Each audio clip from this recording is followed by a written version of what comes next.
Welcome to MandoBug Crafts, episode 32. I'm your host MandoBug, but you can call me Manda if you want. Welcome new viewers, and welcome back returning viewers. It's much appreciated. So, starting out with something I've learned. This week I've learned a lot about processing my fleece.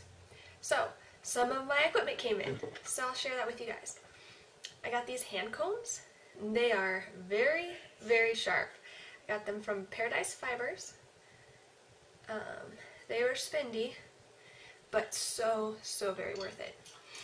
And then I also got this flicker. It's from Ashford. And this guy has been more valuable than I even ever dreamed that he would be. So I've been processing my fleece, and I have some in this little bag that I've done, and you can see I flicked the locks after I washed them, so there's still dirt in them, and so you can see it's still dirty.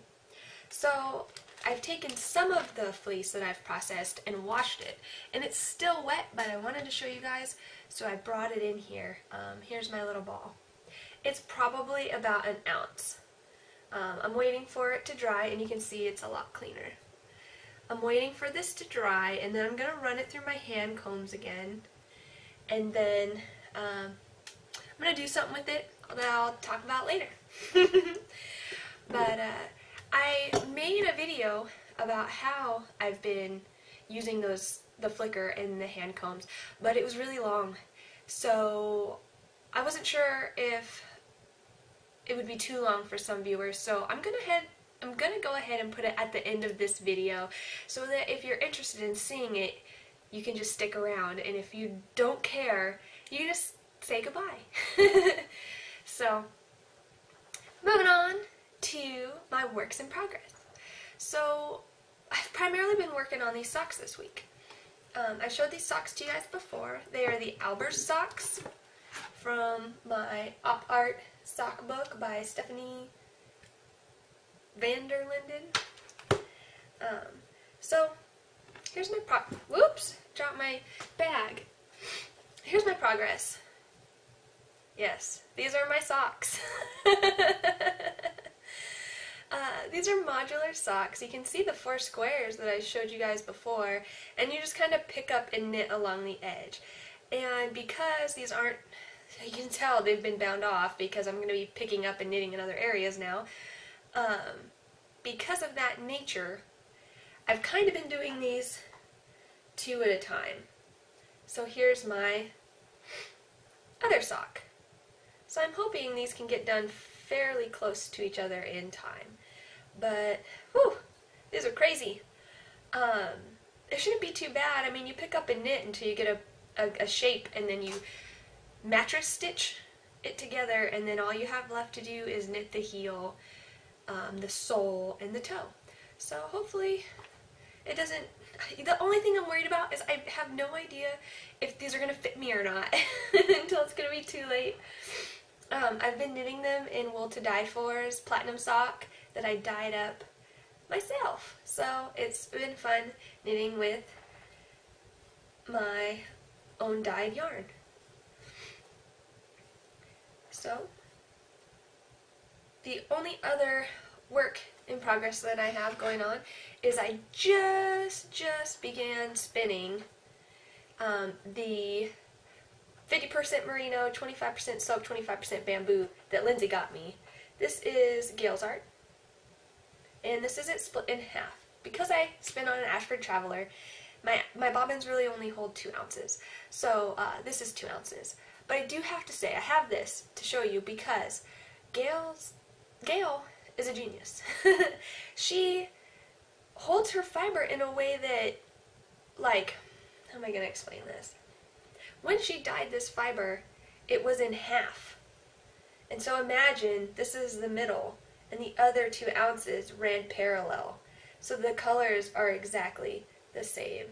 So I'm going to have basically the same color repeating 2 skeins because of the way she dyed this. I mean, she could have just thrown it in there however, but it was literally in half. And I just was able to go, oh wow, split down the middle, now I have 2 ounces that are exactly the same. And I don't mean split down the middle this way, I mean like this way, like there's the other half. So I think it's coming along nicely. I'll go ahead and take a picture of it and insert it here.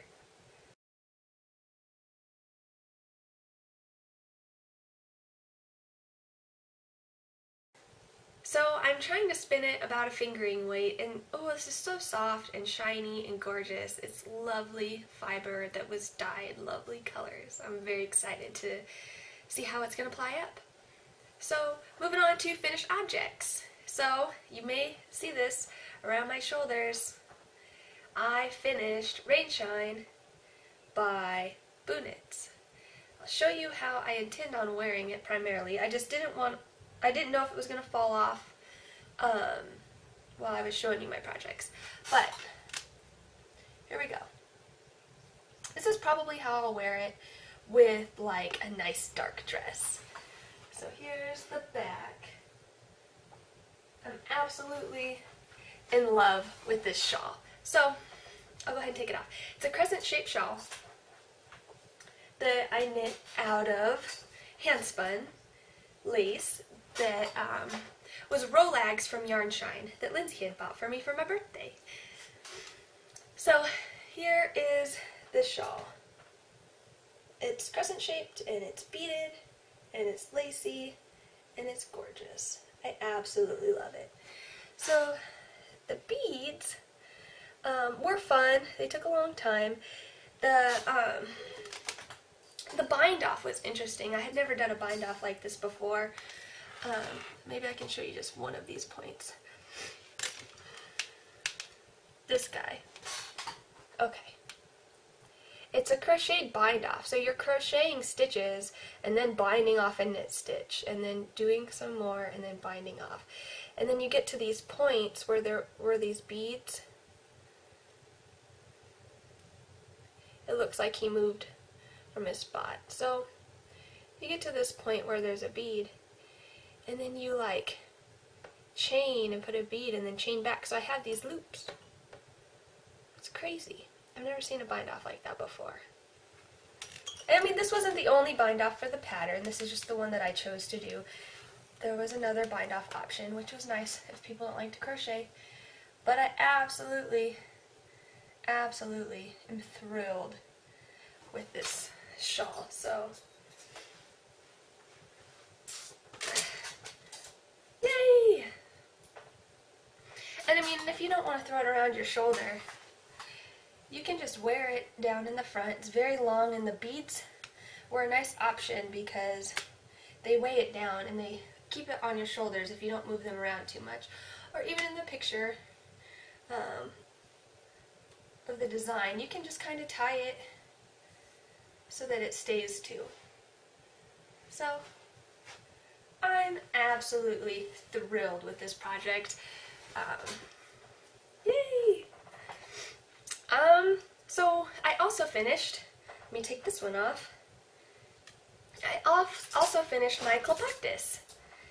So the pattern was Clapo-Ktus by, I don't want to ruin her name, and I knit it out of Sunrise Fiber Company's Champagne colorway in the classic sock. So this is my second one, my second Clapo-Ktus. And this one's for me. I sent the first one to my husband's mom, and this one's mine. So what I really like about this pattern is this is one skein of sock yarn. So I've got this giant shawl, and yellow is perfect for summer. I'm thinking this shawl is going to go great with some summer dresses. But the thing I like about it most is it's so big and open and airy. It's nice for just like summertime. You go outside, it's nice and hot, but then you go inside to an air-conditioned restaurant or store and it's just a little too cold to be wearing your dress, and so you have this guy to keep you warm.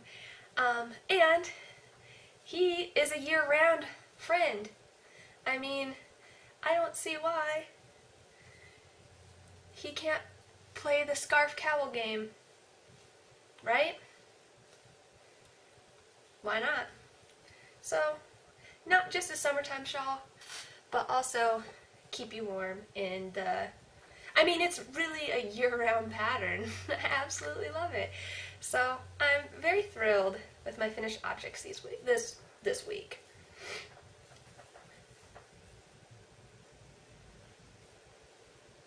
Moving on to check it out. So, I have a YouTube channel to share with you guys this week. I'm pretty sure that's what I shared with you guys last week. So the channel is called Springtime Chicken Media. Wait, no time. Just Spring Chicken Media. And I ran across this channel today because of YouTube. So let me explain that better. I primarily watch YouTube through our Xbox console that's connected to our living room TV. And the way that the app through the Xbox works is at the end of a video, it's like, oh, recommended videos, and if you don't stop it, it will just start playing the next video. And some of the podcasts that I watch are like an hour long. So after an hour, the controller shuts itself off. And you have like 10 seconds to turn it back on and stop it before it starts playing the next video. Well, I didn't get around to stopping it, and it started playing. And this video was about, it was an interview with a small wool mill. And it's a 3-part series. Their videos are like 10-ish minutes long. And it runs from when someone brings them their fleece to what they end up sending out. And I absolutely loved watching the videos. It's very high quality. And she has more mini-series that she's done. I just watched one earlier today about a guy who sells natural milk. Like, no, it's not homogenized, it's not pasteurized, it's straight milk from the cow. And it shows like how he has to keep his farm super clean, why it's important that they're grazing cows, and it was just like a really great video to watch. She does a lot of videos about hobby farming, but like I said, there's a good amount of videos on fleeces and wool processing, so check it out. Moving on to current events. So we are still having our knit along, crochet along, sew along. I mean, it's a craft along, and I'm sure whatever you're doing, whatever you're working on, you can find a way to fit it into one of the 3 categories. Get yourself entered for some prizes, which I have not yet picked out, but I will be picking them out soon. And then upcoming events. So this weekend, I should be attending the Festival of Alabama Fiber Arts and taking the Rolags class, and I'm super excited. Although I kinda already got a head start. What? Yeah. So, I got a blending board. So, I just kind of keep the brush on there. This is the Ashford version of a blending board. There are many blending boards out there. This is the one I just chose to get because I'm very happy with my Ashford wheel. So, what is that? Brand loyalty? So I got the board. Hold on a second so I can put it back down. The board, it comes with the brush and 2 dowels to roll off your goodies. Now, of course, I know I'm going to take this Rolags class this weekend, but you don't just buy a blending board and then look at it. You use it. And let me just say, I pretty much turned all the fiber that I had in my house into Rolags. All except for one, and that's only because it's the turquoise wool that I'm afraid is going to bleed, and I don't want to ruin anything, so it's its own thing. So, I have a box of Rolags. So this is, I don't know, you guys may remember, it's a braid of domestic wool that I dyed. It was like red and blue and purple, and that's how it turned out all blended up. This is some blue fiber I had mixed with a little bit of orange fiber I had dyed. And then this is some pink fiber I had dyed. I don't think I ever showed this to you guys.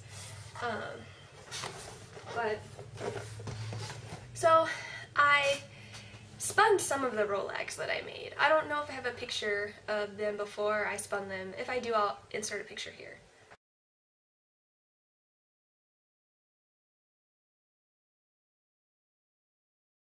So I didn't do a very good job with my first few Rolags. I mean, there's always a learning curve to everything, right?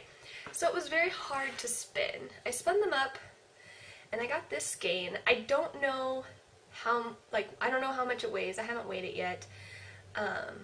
Because I was just making Rolags with whatever fiber I had.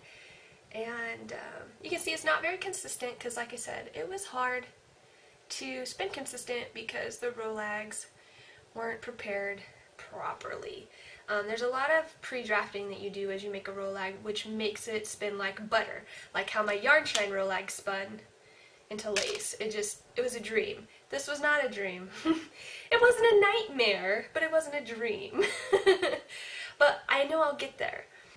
Oh yeah, I was gonna show you guys how I chain plied that yarn on my wheel too. So here's that. I'm going to show you guys how I have been chain plying on my wheel. I'm not an expert, this is just how I do it. So I have my leader yarn right here that's tied to my bobbin, and what I normally do is I take my single that I plan on chain plying and I tie it in a knot to my leader yarn. Then I go ahead and make a slip knot out of it. And this is going to be my beginning chain. One thing I will note is that I like chain plying on my spindle better than I like chain plying on my wheel, because with the wheel I feel like I really can only get these small chains. Anything bigger than this, these loops, anything bigger than this is difficult to do. And what happens when these chains close is it leaves a little tiny gap that is kind of noticeable. And on the spindle, I make the loops sometimes 2-3 feet in length, and so it's not really noticeable. But on the wheel, I have noticed some bumps like this. Do you see that right there, babe? Right here. Just focusing. You can kind of see these gaps where the chains close. So I think this is about 100 yards, worsted weightish, but I'm going to pair it. So this was 4 Rolags. I'm going to pair it with these 4 Rolags. They're primarily turquoise with just shines of orange in them. You can kind of see in the end, just shines of orange. So I should have this more turquoise skein and then this blended skein, and then I should be able to do something with them together. But it's been fun. I'm going to go ahead and make a video on how I do my Rolags for next week, because I was too excited making these Rolags that I didn't realize I ran out of fiber. And I was like, oh, I didn't shoot any video. So just what happens when you get that adrenaline rush of excitement. So I'm going to wait for this wool to dry and make a Rolag out of it. Now I'll videotape that. Lori, my mother-in-law, has told me that this fleece belongs to Blossom. She named her 3 sheep. I don't remember all of their names, but I know this one is Blossom. I know they're all flower names. And so I'm super excited to start processing Blossom's fleece and spinning it and seeing what I get. And best believe there will be some Blossom-inspired dyed yarn from her fleece. So, I think that's everything I got for you guys. So I'll insert that video of me playing around with my fleece outside in my onesie pajamas. So if you want to see it, it'll be at the end. If not, I hope you have a good crafting week, and I will see you next week. Bye! Good morning! I'm out here enjoying a nice cup of coffee, and I was going to do some fleece processing. So I wanted to show you guys what I've been doing. So I have my hand combs that I got from Paradise Fibers, and I also picked up a flicker. Now, this flicker is far more important than I ever thought it was going to be. Let me show you why. So, this is the fleece. You may have seen it. I've already washed it and removed the lanolin, and I did that before doing anything to it. I didn't pick anything, I didn't flick anything, and you know what? I should have. So, what I've been doing is I've been taking a handful of fleece like this and flicking it. So you're not combing it, you're kind of just smacking it. And this flicker's got teeth that are shaped in an angle that it kind of just like claws the dirt out, and it opens up these locks.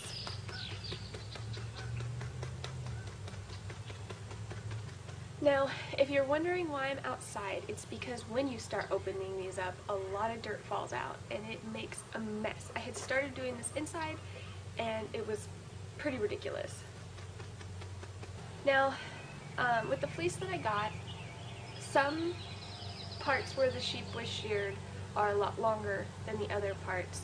I'm assuming, you know, the shorter parts are down by the bottom of the legs. It's just not as long, and so those locks are a lot harder to comb out, and honestly they're not really long enough to be used. It just happens because this fleece is really short. So I start opening some of the locks, but I'll show you. You can see some of them are really short and don't want to open, but we don't have to worry about that because we can start doing that on the hand comb too. So I start applying the fleece to my hand combs, just kind of brushing it on there.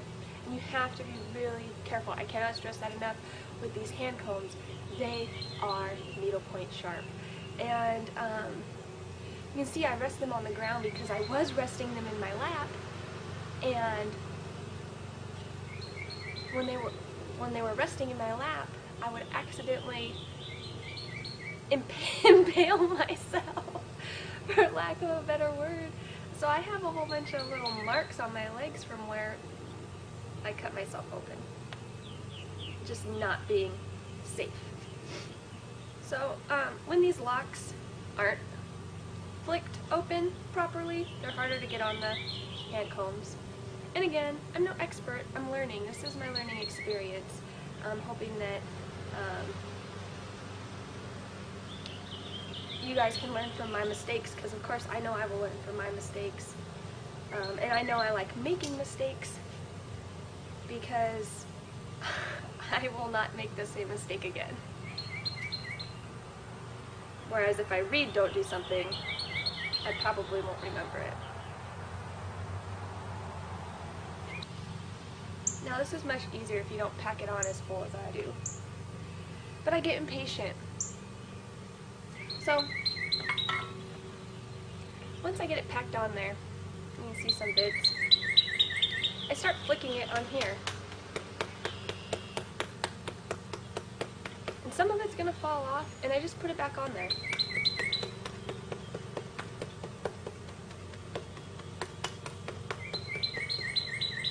See? Like, it's kind of pulled these bits down. Just grab them, put them right back on. Okay, Mr. Bird.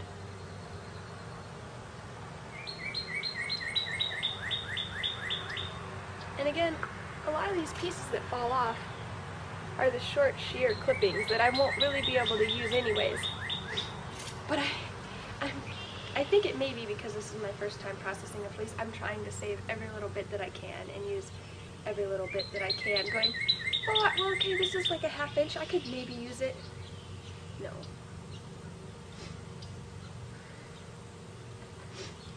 And so I like to flick because this just really makes it easier to comb back and forth. And it, like I said, it opens it up. And I start transferring.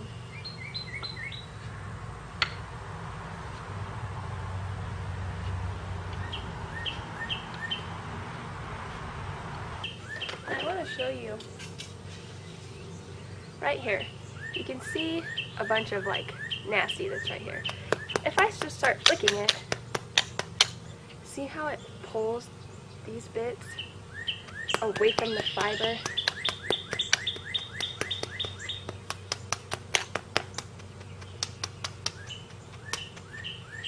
And it pulls it out. And it leaves it behind on the comb or it falls on the ground.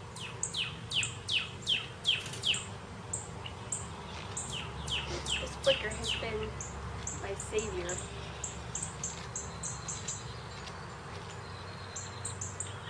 So I've done my first transfer. I do some more flicking.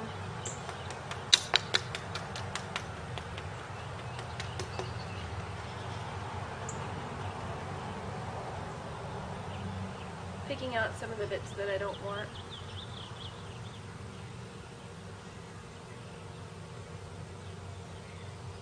Or bits that I'm going to comb later.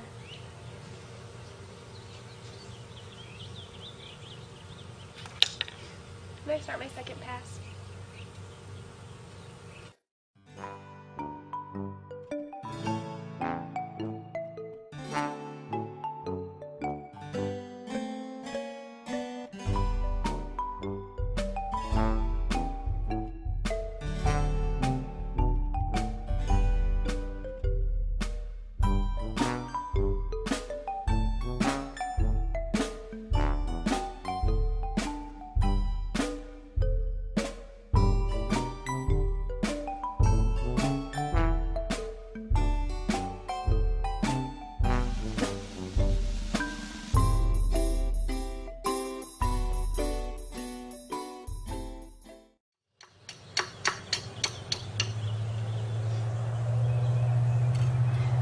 The second pass, you can see on the inside it's all like nupped and dirty, and these are just like the short hairs that are too the short hairs that are too short to draft off. This is garbage. It's really sad.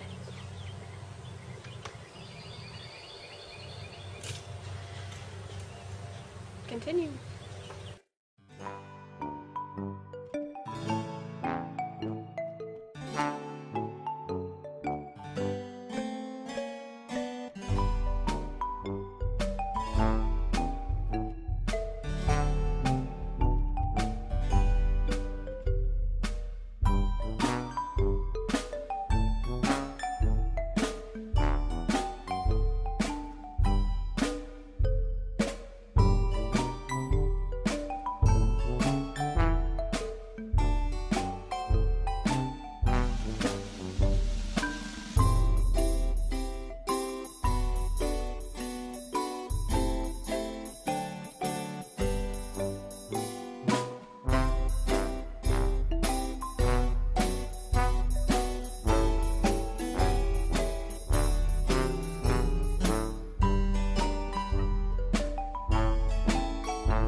Okay, so now I'm pretty pleased with the way that the fiber on here looks. I don't see any vegetable matter.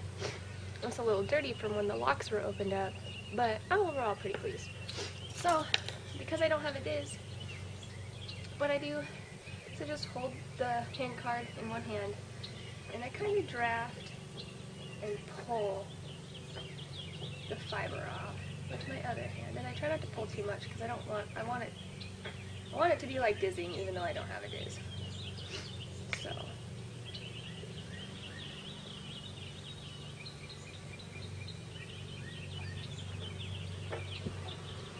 I can hear my cats in the window. Can you see them?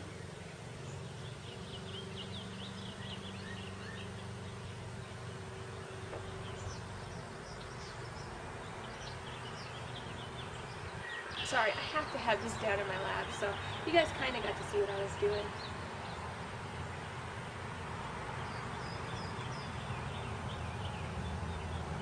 Vegetable matter. Okay, so this is what I have left on here. And since everything that I pulled off is in my lap, I'll wind it up and bring it up and show you. So, just a little bit that can be removed. Okay, so here's what I end up with. This little bit of fiber.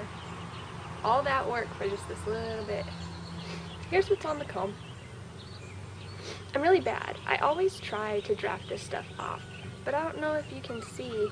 As I do that, it starts to pull some of the fiber from the other side, and it's dirty, and there's matter in it, and it's short, and I'll show you what happens if I take all of this.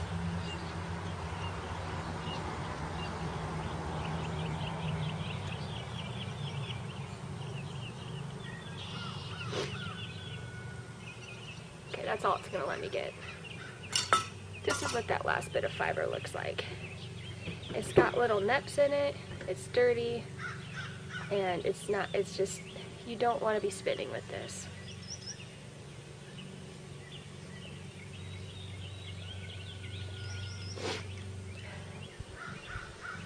So I hope that gives you guys a good idea of what I've been doing, and I hope you enjoyed being out here in my adult onesie for my morning coffee.